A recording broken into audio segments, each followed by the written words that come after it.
Hello everyone, my name is Herman from RIB Software. Welcome to the second session of day 2 of the 2020 Value Engineering Summit, brought to you by the Middle East Consultant and Big Project Middle East. This session will be a quick 10-minute demo of a 5D workflow, followed by a Q&A session. You're welcome to start dropping your questions into the chat box. Just ensure to include your email addresses so that if we don't get around to your questions, we can still address them privately. So given that I've got a short amount of time, I'll go straight into it and share my screen with you guys.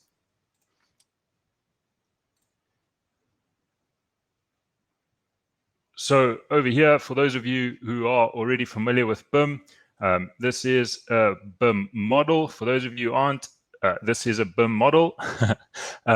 So this is just a BIM model of a 4-story office building. It's a fairly basic model. I'm not a designer, so I can't really tell you guys much about the level of detail or all of that. But this is supported and imported into Costex from a DWFX file format. You'll see it also has its associated 2D sheet on the left-hand side.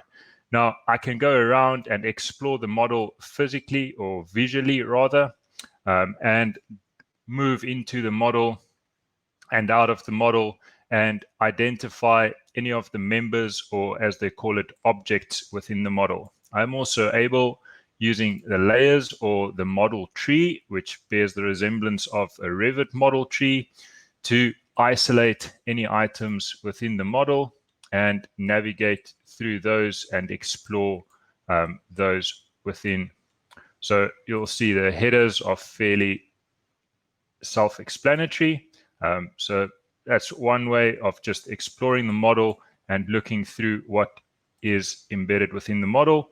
I also have the associated 2D sheets. Now, what that means is it creates, because these 2D sheets are very often generated from the 3D model, Costex, in reading those files, can obviously make the connection, and you have your associated 2D sheets that is connected in the model. And you'll see the benefit of actually having these sheets later on when we've done our measure, where Costex will then mark them up on the 2D sheet, even though we've measured them on the model. So back to the model, and I'll just turn all the objects back on. So after using the filtering in the model tab, and going about the model, I can explore it in 2 ways. So what I did is I right-clicked on any object. You'll see it's previewed in green, and I choose the object properties option, which then shows me all the associated properties or properties that are associated with this specific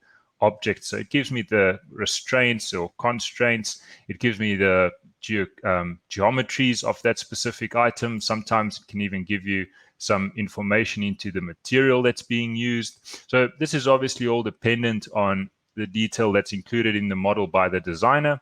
And there's also obviously a level of detail that can be exported. So there's a file that we actually produce. It's called the Drawing File Optimization document. And that just guides designers through export processes to include, certain things that as a quantity surveyor or estimator, you might be interested in, like the geometries, for instance, which obviously will comprise of your quantities or build up your quantities. And that's obviously the stuff that we would need to validate as a quantity surveyor as well. Further to that, I can also choose to show a schedule at the bottom, which is essentially all the objects that is displayed on the screen. So the screen, the view, as well as the schedule are actually talking to each other. So what that means is if I filter my doors, for instance, you'll see all my doors displayed in the schedule below. And all of these properties listed alphabetically. I can choose the properties that I want to see. So obviously as a QS, again, I would have certain items that I'm way more interested in than others. So I can filter those headings accordingly. And if I scroll a little bit further to the right, you'll see there's 2 columns that are highlighted, that's highlighted yellow. the QSID, which is an elemental coding, as well as a rate code. Now, these are called user-defined properties, and what that means is that when I received the model, I actually did the same exercise and I chose to export the schedule to an Excel file. I then proceeded to go through the schedule and added some codes that I would need to price this model. So there's a rate code associated with each item, as well as an elemental code, which will then form the basis of our takeoff in terms of folders and items or dimension groups. And I'll show you how we then go and extract those properties. So just to quickly interrupt myself, based on the rate code is referring to a rate library, which is embedded on the system. So if I access the system administration under my costing tab, I find all my rate libraries listed over here. So this can obviously be, different on time or location. And here's my NRM example. And if I choose to edit that, you'll see that all of these items in the item code has a similar code. So if I scroll down, there's 2.6a, and it's a revolving door, or sorry, it's 2.6d, which is that external single door. These items are priced within the library as well, and you'll see later how Costex then goes and looks for the code, matches that to the description, and imports the rate and the description into a high-level estimate. Now, back to my model, I want to obviously start measuring this model as soon as I can after investigating a little bit. So I'll turn all my properties back on. I'll turn the schedule off just for now while I navigate through the model. And to measure, I've got two options. Now, the first option is a manual option where I can still measure manually based on a point mode. So I select point mode and I can basically define the start and end points. I create dimension groups like I used to on a 2D drawing, and I just define the start and end points of any of my dimensions. So to measure an area, I would go to the corners of those walls, measure those areas, I can deduct the windows, etc. However, the benefit of having a BIM model is obviously those properties that I can utilize to gain efficiencies and essentially, speed up my takeoff quite significantly. Now, with the object mode, I can still do it manually. So when I right-click on any object, you'll see it says I can create a dimension group. And the benefit of that is I actually have all of those BIM properties that I can still refer to and still utilize. This is, however, a little bit slower and a bit, more manual intensive or labor intensive, so to speak. So the next option is then to import your dimensions. Now, from an import point of view, I can either use a BIM template, which is very automatic and it's almost like a Revit template. So it's basically a script that runs through that same model tree and just extracts certain quantities and values out of it. So very similar to what Revit can generate in terms of a schedule of quantities for all the items that's embedded in the model. And as useful as that is, it also has its limitations, especially from a costing point of view. So the next option is then to use what we call a model map. This model map is at its core the same principle. So it's essentially a script that runs through the model tree. However, in this case, you as the user have the authority to define how you want these items to be measured and to be calculated. So which items from the properties do you want the system to look for and utilize? So in this case, I've actually used those user-defined quantities that I added at the beginning, and I just drag and drop it from the schedule into my definition. So the QSID column and the rate code. And then I go down, and if there's an area, for instance, against the area, map it against the area property. And the reason we do that, sometimes you get a perimeter item that's maybe called a length item. So it's just an extra way of checking. You can constantly preview how it will interpret what you are mapping. And each item can then be reviewed as such. So once you're done with it, you close out of that model map, and you choose to import after showing all of your items or all the objects. So it only measures the objects that's displayed. So you can do it trade by trade, or you can do it for the whole model. So if I then choose to import using that model map, I select that same model map that I just had, and Costex then runs through the costing. And now it's time, or through the objects, measuring it, and now it's time to almost cost it. So remember that rate library that I showed you earlier and those rate codes. You'll now see the dimension groups as soon as they appear that relates to those rate codes. And then I will go to generate a workbook that I will link to that rate library, and that will estimate a very high level NRM estimate for me. It's a 2-level. So if you're not familiar with Costex, our workbooks work in what we call levels as opposed to tabs. So on the front page, you'll see a summary appear. And then if I drill into each of the details, that then refers. So there's my takeoff items. So there's all the doors. If I click on that, I can obviously isolate that folder, and that will then show me all of the doors that's been measured into their respective codes. And if I then go to the costing view, I generate a workbook based on those dimension groups. So I just call it estimate. Tell it which rate library to look for the rates, and use the description based on that same rate library, because we've got full descriptions in there. I click OK. It runs through, creates those links, and prices up that estimate for me. So this full estimate, 25 million for that office building. And the detail, as I explained, or the summary, if I go into any of those door items again, you'll see an internal door. The quantity as well as the rate is in green, meaning that it's live linked. And a live link mean I can click the show source button. It takes me to the rate library and shows me the item that's being priced. And for a quantity, again, if I click show source, it takes me to the model. In this case, I can isolate that specific dimension group.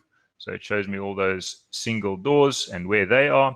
And the benefit on the other hand that I said with the 3D or the 2D sheets, the associated sheets, is if I click on that sheet, you'll see it's also marked up on the drawing. So one myth of BIM is that obviously whatever you know up till now will sort of become null and void. That's not true. You can still use it complementary to your existing knowledge and start building on that. So that's it, short and sweet. There's my full estimate, and there's the 2D sheets, the 3D model, and I've essentially created that high level NRM estimate.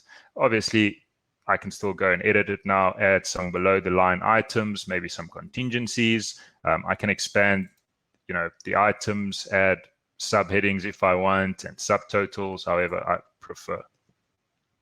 Okay, so that's essentially that. Let me get back to the questions, or let me get around to the questions and see how I can address any of those. So let me stop sharing my screen and get into the questions. Okay, so the first question is, on projects the solution has been used on, what sort of real world benefits can one expect to see using this tool? Well, that's a really good question, really in depth. We have some case studies of some big consultants. I don't know if you've heard of Costex. If you have, you'll know that a lot of the consultants and some contractors, even because of our BIM functionality especially, it is the tool of choice for takeoff. We've got a revisioning tool as well that can even be used on these 3D models as well. So some of the main benefits is obviously the takeoff speed, the comparison tool in terms of the revisions that the revisioning capability, and as well as obviously the pricing and the collaboration part of it. In terms of value engineering, we often hear the collaboration word thrown around in terms of a traditional workflow, which might include an Excel or a disconnect between your dimensions and your estimate, because this is linked in the in a single software. That's obviously hugely beneficial in terms of traceability and auditability. And then on top of that, Costex is a network tool that can be installed on a local server or on the cloud, and you can then work on as a group or as a team on a single project, so you don't have version issues in terms of conflicts that appear when you work on the same spreadsheet, for instance, or the same Excel sheet. You have 3 guys working on the same Excel sheet. You don't know which one is the latest or the newest one. So in terms of that version control, I think that's also a massive benefit. There's obviously plenty of benefits that we can explore in a different session, but I think that sort of answers those questions. What are the main elements that affect the accuracy of this tool when it generates costing? Okay, so again, I think the collaboration is very important. I think traditionally a workflow, and I think this is what everyone that's promoting BIM is trying to promote, is the fact that even though we very often talk about collaboration, I don't think in terms of relationships in consulting environment, and even consulting versus contracting, it's very often seemed to be that a consultant is fighting against the contractor, or they are actually working against each other. Whereas in true collaboration, I think it's more of a open-ended discussion that's being had. Tools like our friends who's actually doing the next session at Autodesk BIM 360, where there's a way better picture of collaboration and true collaboration, where the QS, so as soon as I've done my takeoff, I can immediately feed my findings back into what the designers have done in terms of value engineering, what the summit is about. If I find a specific material that I know is more expensive than another one, I can flag that immediately. It shows those items for me immediately during the takeoff. So I think in terms of the accuracy, yes, it's easy to blame the designer in terms of the accuracy and the design of it, and that the design can impact the accuracy. But in the sort of collaboration or definition of the collaboration, we would rather, as quantity surveyors, give constructive feedback about what we are expecting and what we need out of the model, and that will clear the expectation and possibly give us better input with regards to what we get on the other side. As a quantity surveyor, how do I get started with BIM? That's one of my favorite questions. So thank you for that question. I'm a quantity surveyor myself, and 2 years ago, 3 years ago, BIM was completely foreign for me as well. In what I was doing in more of a post-contract role, it was obviously very, very limited because we already had shop drawings and our tender issued for constructions drawing set. So that was what I was using. I didn't really use in terms of progress and validation. That was what I had. So as a QS, I don't think it's too late to start on BIM. I think one of the common myths is that BIM will take over our jobs. On the same hand, given this time and trying to be sensitive to what's happening in the region, what's happened globally with people, I've personally have friends who've lost their jobs, and I'm helping them even look for jobs. I'm constantly on LinkedIn trying to see if there's new posts or if there's anything out there for them as well. But in that same instance, some guys working for a project has not, or in a consultancy, have not lost their job. So even in that, there's some competition in terms of who we contest with. And I think if you have BIM in your toolkit as something that you are fluent with and well versed in, it will just stand to benefit you completely. So I don't think it's too late. There's multiple affiliates like RICS. They do a great job in terms of BIM awareness. They've got a lot of courses. I'm not sure if it's still free. I think maybe till the end of June. So you have a day or two to get 1 or 2 free courses. But I know they've got a massive repertoire of BIM specific courses as well that can definitely get you started and teach you or get you speaking the language. Then the next question, and possibly the last one, I think. Well, let's see what comes up. But how well does the software integrate with other platforms and systems? Costex has an open API. So at its core, it's an estimation tool. And we know that that's only part of the puzzle, or a single piece of the puzzle. So we are constantly trying to develop and increase our compatibility. We have an open API, which means that we can openly integrate with any ERP solution or post-contract solution that you might use, and like Primavera for scheduling even, if you've got that estimate. And then on the import side, on the start side, in terms of drawings, we support more than 20 different file types. So anything from a JPEG, PDF, so 3D or 2D drawings, DWG, all the way to the BIM models, which DWFX, IFC, and soon we will actually be supporting native Revit files as well. What's the learning curve for QSs, and does RIB offer training on this tool? So the learning curve, I think, is quite steep that I've seen in terms of BIM specific. In terms of Costex, we are fairly intuitive as a tool, so I think it can benefit you quite dramatically. I think if you've used any sort of online software to measure, whatever that may be, there is some intuition that you would already have, so that will stand you in good stead with regards to getting familiar with the tool if you're asking tool specific.